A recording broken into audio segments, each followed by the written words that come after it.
Hi everyone. Today I'm going to be giving you guys a sneak preview of 3 blog posts which I have scheduled for next week. Everything wrong with this book, It Happened to Nancy by the late fraud Dr. Beatrice Sparks. I have a whole well, I don't have a playlist yet. I'm going to be building one very soon. I've done many videos ripping this fraud's garbage apart, as well as a review of the excellent book Unmask Alice by Rick Emerson. There were so many things I did not know about this fraud. I first read this book in autumn of 1994. I discovered it in 1993, but I didn't have a chance to read it until like the next year. Again, my parents didn't really approve of me like reading books from that particular section of the bookstore, so I felt, I have to read this in secret. It's a little bit too adult for me. They think they're like kind of disapproving of it, so just do what all kids do throughout time. If your parents don't like you reading a book, you just like sneak it out of the library, or you read it from the bookstore when you're there, and don't let them catch you reading it at home. So that's why like banning books like almost never works. Kids will find a way to read it anyway. But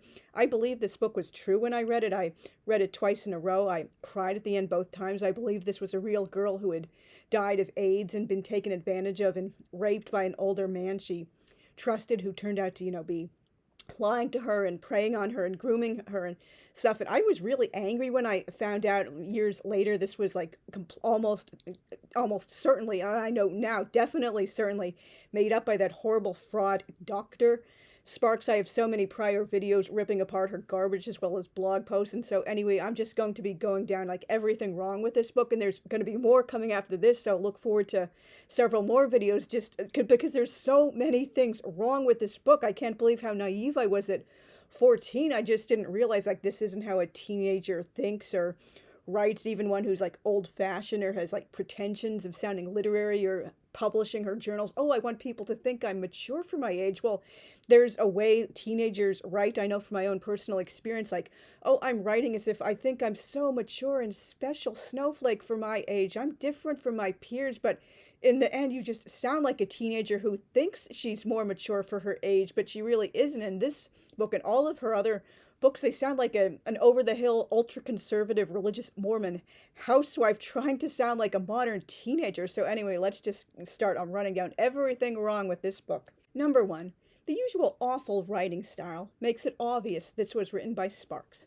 The old fraud used the exact same voice, style, and quirks in every single book she ever wrote, including many times like exact lines or almost word-for-word lines in many of her different books. I have a previous video, I guess I'll link to it at the end of this, talking about how to write a book in the style of Dr. Beatrice Sparks. Like, for example, her big one was all caps all the time, even in entire lines and entire paragraphs, and ooh, we all love excessive exclamation points and excessive italics, and let's put them all together and just give the time of day for the start of each entry and worship your mommykins. That is particularly standing out in this particular book. Like, Nancy is constantly like worshiping her darling mommykins. It's like even more annoying than usual. And just like so many other things, like writing like you're a Mormon instead of an actual modern 90s teen. She had a horrible writing style. Instead of writing a whodunit and making it obvious on the very first page, this is the same person writing all of these books, and not very distinct individual teens, like, with different backgrounds and stuff that would lead them to have different kinds of voices when they're writing. Number 2, as I was just mentioning, this book has the most cloying, teeth-gratingly annoying, obnoxious, over-the-top, hardcore, fetishistic, mommykins worship of any Sparks book. Nancy is constantly declaring her wub for her precious mommy, who's the most dear, sweet, darling, loving, saintly, holy, precious mommykins, whoever mommykins. Like, seriously, you have to read it to believe it. It's just so teeth-gratingly annoying. And I'm not trying to, like, say, like, all teens are supposed to be, like, angry and antagonistic and hateful with their mothers, but that's kind of a normal part of growing up. Like, I mean, look back at my own teen diary, or the journals of other teen girls in particular, and like boys as well. Just, they're not like loading over, like floating over, bubbling over, that's the phrase, with like praise for their mothers. Like, usually it's like hatred, anger, annoyance, like rage. It's not, ooh, what a darling mommykins I have. That's not how teenagers talk. And if you're still really lovey-dovey and joined at the hip with your mother as a teen, like something has gone wrong in your attachment, that you're not, pulling away and seeking independence and, like, not being close with your mother and your father all the time. It's just she did not understand adolescent psychology at all, despite claiming to have a successful clinical practice with teens. That was yet another of her many, many lies. Number 3, if Nancy is so close with her darling mommykins, why does she keep her relationship with Collin a secret? Number 4, while the name Nancy was still in the lower reaches of the top 100 in 1975, I more expect a character born in that year to have a name like, let's say, Jennifer, Jessica, Amanda, Nicole, Danielle, Courtney, or Amy. And of course, I'm not saying like all characters or real life people born in a certain year are supposed to have or should only have very, very popular trendy names, of course. And I think we've probably all known people in our circle of friends and close age relatives who have a mixture of popular names like timeless classics and very, very trendy names and names that have been around for a long time but were never like super popular. Let's say like maybe Octavia or Felix or something like that, or names that have been fallen out of like mainstream usage for like years and years and years, or just names that were always pretty obscure. So it's a mix. But if you're going to be like writing a book and you want teens to relate to it, wouldn't you be using a name they more associate with a peer? And of course, no insult to anyone watching this whose name might be Nancy, or if you have any loved ones named Nancy, or if you have a daughter yourself, or any something else like that named Nancy. But it's just when I think of like teens who are just like growing up around the time I was, like that's just like 4.5. Nancy was born 4.5 years before I was, so I basically, like every other woman my age within 10 years is named like Jennifer or Jessica. I don't think I've ever known anyone named Nancy close to my age. My spin instructor back at the Albany JCC, but she was like definitely at least 10 years, maybe like 20 or so years older than I was. So basically it's just like, you should have names that sound more realistic to the generation you're writing about. That it just seems more like a name I associate with women born like in the 50s and before, not women who are basically peers with me. Number 5, Collin is a really stupid, unrealistic criminal. The average groomer spends 6 to 9 months on average working on a victim before making the first move, and doesn't have to use force because the victim so completely trusts him by that point. And yes, most groomers do, like statistically by and large, tend to be males instead of females. That's obviously a very long, involved topic for another video. Who spends all of 10 days earning a victim's trust and then jumps to drugging her drink and raping her? Like, seriously. Most people who criminally transmit HIV also do it through consensual, albeit deceptive, and obviously, like, that's just a dirty thing to do to anyone, sex, not violent rape. Number 6, if Nancy and Mommykins live in an apartment, why does no one hear Nancy screaming and call the police? Why does no one see Collin coming in or out? And from her descriptions, this is a really swanky apartment. There's like a rec room in the apartment house, she calls it. Although, of course, if you're writing in your own journal, you're not going to say, I live in a row house or an apartment house. It's just my apartment or my house, or maybe like the apartment complex has like amenities like a pool or something. You're not going to be very specific in any way. Their little pretentious apartment house also has a terrace and a fireplace. So maybe this is more like a freestanding townhouse. But anyway, if it is any kind of like apartment, it would be in a complex. So like there would be other people around the grounds. And Nancy does, mention neighbors living in the apartment complex. So again, like, why does no one see Collin coming in and out and report him to Mommykins when she comes home from the business trip later? Why does no one hear or see Nancy going out at like 3 a.m. to take out all the garbage and other things that remind her of Collin after he raped her? So that just doesn't make any sense at all. But again, this is like, Dr. Sparks, and like she did not understand reality. Number 7, why don't Nancy's friends ever ask what exactly she's doing when they agree to cover for her so she can go out with Collin? And that relationship just proceeds at lightning speed. I'll definitely be getting into that more in a future blog post and video. Number 8, another Sparks trademark. None of Sparks's characters have any moral agency or free will. They only get into bad situations because they're tricked, used, exploited, taken advantage of. In Beatrice Sparks' world, nice kids never have consensual premarital sex with good partners or do anything else not 100% G-rated without negative consequences. And as it says in the book, Go Ask Alice by Rick Emerson, and I believe I neglected to mention this in the video I did on this, she threw an absolute temper tantrum when she found out about Columbia University's advice website and book they later based off of it, Go Ask Alice, with an exclamation point at the end. Obviously, the title comes from her first and most famous fraud, because she's like, oh, how dare you? You're using the name of my most famous book, My Beautiful Hard Work, on a website that's telling children the exact opposite of what I believe. You're telling them it's okay to be gay or lesbian, and you're telling them it's okay to have sex outside of marriage, and nothing bad will automatically happen to you, and your life won't be ruined if you have premarital sex with someone you don't want to marry, and all these other things that were like the exact opposite of her Molly Mormon point of view. Like, it's seriously, well, thankfully, like, her little temper tantrum didn't get far. Like, the Go Ask Alice Columbia website still very much exists, and if you have a question, well, it's obviously mostly intended, it's not just for Columbia students, but like the primary audience is like, teens and 20-somethings. But if you are in that, age range, or even if you're just like older and want to do research or have questions about the same things they do, you can obviously, go check that out. They have lots of, good advice about like sexuality and relationships and sexual health and mental health and all sorts of, like stuff like that. Number 9, did Dr. Sparks ever meet any Catholics, attend Mass, or do more than the most basic surface research on Catholicism? Because Nancy doesn't read like a Catholic at all. And later on in the book, when she's living by her Aunt Thelma on a ranch out in Idaho, and she's in the last stages of dying of age, she likes this like nondescript Protestant church. Oh, it's not repetitious and formal like Catholicism.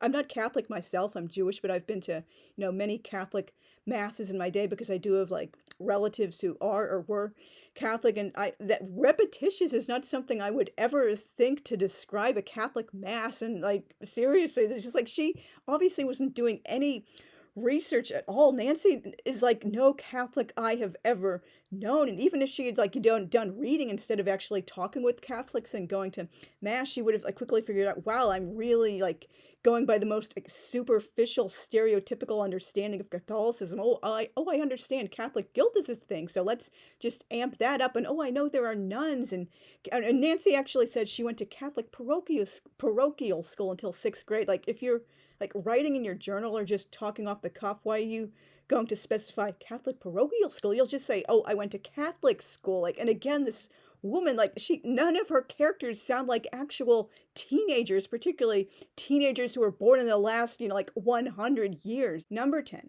Case in point, what Catholic girl in the 1990s, or ever really, was terrified she might have committed a mortal or venial sin by being raped? Like, what? The nun at the church Nancy calls reassures her it's only a venial sin and that God will forgive her. Like, WTAF. Number 11. Nancy never gets any kind of psychological counseling at all, and constantly derides herself for having PTSD-like reactions and not bouncing back ASAP. It's just like all of her characters have this like Pollyanna attitude. Oh, something bad happened to me, but oh golly gee, by Jove, I will persevere and I will be happy and sunny and I won't think about bad things because I need to smile and keep sweet because I'm a Molly Mormon.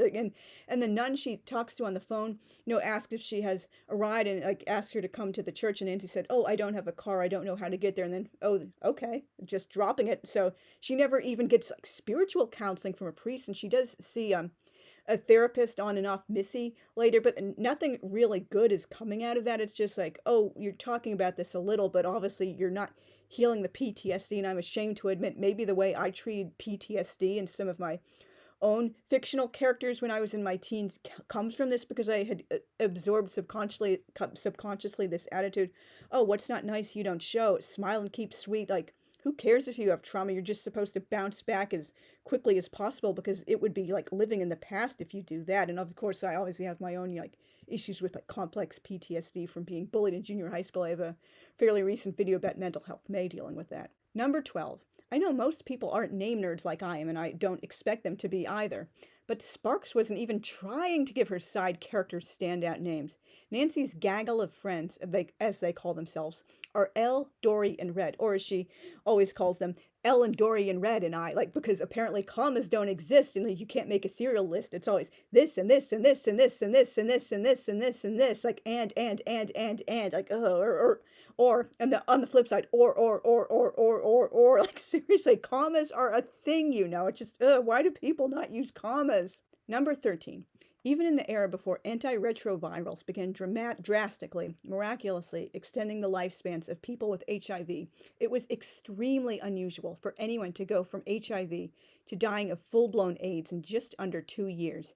Nancy has a compromised immune system from severe asthma, but asthma isn't known to weaken the immune system to such a radical extent it kills HIV patients within 2 years. And I do know, like, you know, obviously back in the day in the 80s, a lot of people, particularly like particularly gay men who had been, you know, in the closet for many years, they were very late in publicly admitting or even acknowledging to themselves they had AIDS. So it might have seemed to her like, oh, you get AIDS and then suddenly, oh, you're dead within like, you know, a month or a year or 2 years. But that wasn't because they only had AIDS for like 2 years or like 6 months. It was because they were keeping it secret for a long time, or maybe they just, you know, went undiagnosed for a long time or were living in denial. It wasn't because like most people died within 2 years. And I do realize, like, back in the day, once the HIV advanced to full-blown AIDS, yeah, unfortunately, like 2-3 years was the average lifetime expectancy before AZT existed. But, you know, by the early 90s, that was no longer the case. Like, and I have a whole like future video and blog post coming up about the medical misinformation in the back matter, even after it was updated a decade later. Number 14. How does Nancy's doctor give her an HIV test without her knowledge or consent? And how do they get the results so fast? Traditional HIV tests, seroconversion, take about 2 weeks. Number 15. How convenient Nancy is buried in the woods instead of an identifiable cemetery, so, you know, no one can go look for her and get proof she really existed. Like, you know, like, with the obvious exception of Alden Barrett from Jay's Journal. He wrote 21 of the real entries in that book. There's no proof any of these other people actually ever existed. They were all figments of Dr. Sparks's, like, fevered Mormon imagination. Number 16. Did Sparks ever meet any Southerners or spend time in the South? Because Nancy seems about as authentically Southern as she does Catholic, which is to say, not at all. I'm not asking for a walking collection of stereotypes, like eating grits and collard greens at every meal and constantly saying y'all, but at least make an effort to make that distinctive geographical culture an integral part of your character. And actually, pretty much well, obviously she mentions living in South Carolina many times, but other than that, it's basically like a complete non-issue. And basically, is this on the second page or on the third page or on the fourth or the fifth page? Yeah, she's already like basically bashing the South, like, oh, so that's a convenient out. Oh, she doesn't like food. We talked about how much we both loved South Carolina and joked about how the South was different from any other place on earth, about grits and red gravy and sweet potato pie and collard greens, which neither one of us could stand. Oh yeah, that's convenient. A Southerner who loves her home state and being in the South, she conveniently doesn't like any like traditional, historic, classic Southern food. Like, if you've been living in the South your entire life, wouldn't you have at least like some like childhood nostalgia or anything for any type of Southern cuisine at all? That's just like blows my mind that anyone could believe that. Number 17. Mommykins, like Sparks, is mentally in the 1950s, and so doesn't think she should contact the cops, a rape crisis center, or even a doctor after Nancy says she was raped. I mean, seriously, like, WTF? Instead, she takes Nancykins on a beach vacation so they can forget it ever happened. And I have more to talk about in that beach vacation and the upcoming videos and blog posts I'm planning. There's so many things wrong with this book. Number 18. Nancy sounds exactly the same at 16 as she does at 14. Yeah, it might be only 2 years of difference, but teens undergo a noticeable shift in maturity as they age. The way I expressed myself in journal entries at 14 was distinctively different from how I wrote at 16. And number 19. Speaking of ages, how the hell does Nancy not know the difference between an 18-year-old and 24-year-old by the time she's 14? And why weren't her red flag bells already going off when a supposed 18-year-old wanted to date her? Oh, right. Sparks wanted us to believe Nancy is just a sweet, naive Southerner and vulnerable to being taken advantage of because her parents are divorced. And according to Sparks, divorce is just the worst thing ever. And like terrible things automatically happen when you get divorced. So you should never, ever do that, even if you're miserable in your marriage or someone is cheating, because, oh, just think you're divorcing your children and just being a terrible, bad Christian or whatever. Number 20. Just how naive did she expect us to believe Nancy is? Unless a girl has been raised on an isolated mountaintop and only interacted with her family her entire life, she shouldn't even need to be told what a very bad idea it is to invite a man she barely knows over to her home alone. Like, I mean, seriously, didn't like Sparks grow up being, well, obviously, like telephones weren't really so much a thing in her day, but she would have surely known by the 90s when she was writing this crap. Oh, children are taught, oh, don't answer the door if your parents aren't home, or if they're like in the bathroom or something, or working in the office and they just, can't be disturbed. Like, or don't like, or when you answer the phone, like ask who is calling, and don't ever say my parents aren't home, because stranger danger. And that was particularly a big thing back in the 80s and early 90s when I was like a kid and an adolescent. Number 21. Collin continues being a stupid, unrealistic criminal by staying in the same area after committing so many rapes, resulting in criminal HIV transmission. Are we supposed to believe no one ever reported this perp to the police? Number 22. Surely someone who raped so many people, both girls and boys, and gave them HIV would have made national news.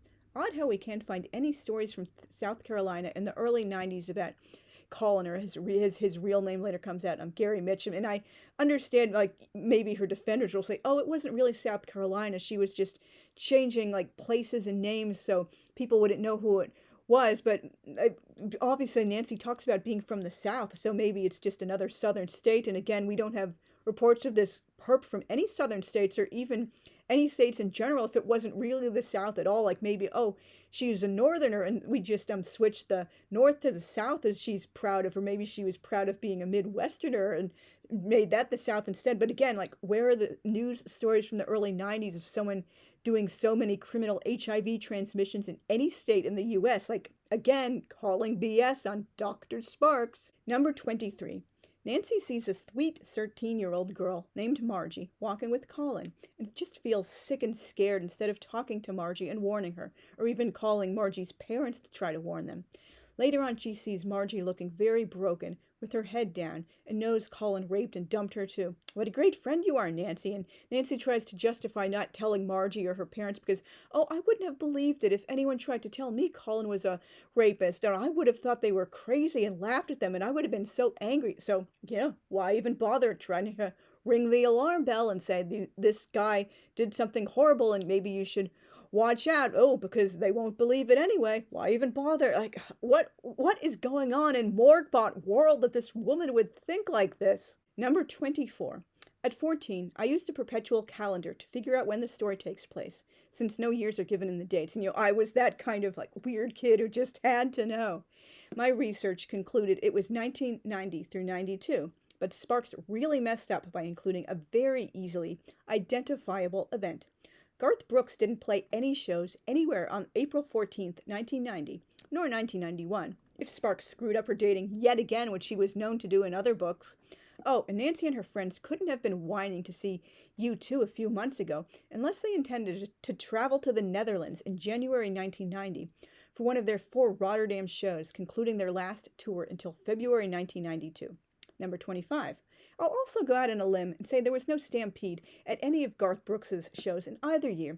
Readers should not be putting more research effort into a book than the actual writer. Seriously, it took me less than 5 minutes to Google like Garth Brooks 1990 concert dates and like pull up the entire list, and surprise, surprise, he wasn't playing anywhere on April 14th of either year. Like, seriously, like, she couldn't even put that much effort into it. And I do realize this was pre-internet, but at least try to make it believable. I guess she just thought, oh, U2 and Garth Brooks were popular back then, so I guess Nancy and her friends must like them. Oh, it doesn't really matter if they weren't playing any shows locally or at all on those particular days. Oh, they're just part of the music they would have liked. Who cares about fact checking? Number 26.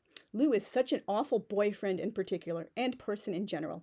He constantly insults Nancy and her friends, puts all the onus and blame for sexuality onto Nancy, and is scarily controlling.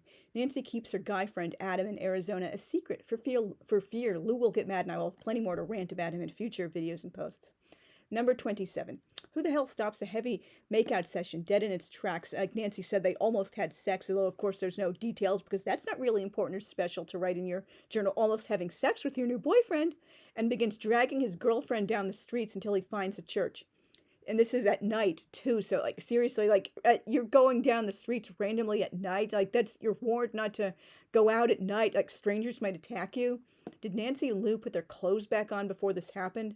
Did Lou still have an erection visible through his trousers as he made this public scene? Was anyone else in the church? How many teen couples kneel in front of the altar of a random church and promise to wait for marriage? And Lou later says oh, I realized sex was a bad thing at 10 years old, even though I didn't really understand what it was because it destroyed my parents' marriage and caused their divorce. So seriously, get that child into therapy. That's not a normal attitude to be like carrying on, in particular. Like, oh yeah, we think lots of things and make promises to ourselves when we're younger. That doesn't mean we have to automatically like hold to them our entire lives. It's like really babyish thinking. Number 28. How is it possible Nancy goes from just catching HIV to dying of full-blown advanced AIDS in less than 2 years, while Collin still only has early HIV? They obviously would have had the same strain. It's not like, he had a random different strain that made her die so soon while he's still just only at the HIV stage. Number 29. The doctors quoted in the supplementary material are made up. No one has ever found doctors by those names, and they all have vague, nondescript titles like AIDS specialist, one of Nancy's doctors, and psychiatrist working with AIDS. One creepily says he wished he could have been more than a doctor to Nancy, although that's not in the edition which I got my hands on. Maybe it was like, edited out of the updated version, or it was in the older one. This isn't the particular one with the cover which I originally read. I was kind of disappointed, like, because this isn't the one I'm familiar with, and it also looks like a slightly smaller trim size than I read the previous 3 times. But definitely there was one of her doctors said, oh, I wish I could have been more than a doctor to her in a previous edition, which is like seriously like creep city. Number 30. Sparks writes herself in as Dr. B, this cool, hip, relevant celebrity writer popular with legions of teens. Nancy practically does a cartwheel after Sparks lands on Aunt Thelma's Idaho farm in a helicopter and says, go ask Alice is her favorite book. Seriously? At that time, Sparks was unknown outside of Mormon circles. And like, when did she start calling herself Dr. B? That was a complete lie, like pretty much everything else she, ever said about herself. Thank you very much for watching all the way to the end. I'm going to save on part 3 of Everything Wrong with Happened to Nancy, the future blog post, for a separate video, because this is getting, so long already, and I have plenty more future videos planned about this. Like, I warn you not to read this one's garbage. I only read it to take one for the team, and you basically say, like, if you're writing contemporary edgy YA, this is how not to do it. And it's really fun too to just like rip this fraud apart, because like a lot of her stuff is just so unintentionally hilarious. So look forward to those videos. And I also should be starting to put together my playlist of all the videos I have done about Dr. Sparks. I just hate this woman so much. She was an absolutely dangerous, unethical fraud and a Molly Mormon, and just so many things I absolutely hate about her. And like leave me a comment down below. Let me know, have you guys ever read any of the bad doctors, like fake teen diaries, or have you heard about them, or what did you think about them? Would you ever like considered reading them? Just what do you think about her fraud in general, or any other fake diaries or literary frauds in general you might have read? So thank you guys very much for listening. Leave a comment and subscribe if you guys haven't already. I'll see you soon. Thanks. Bye.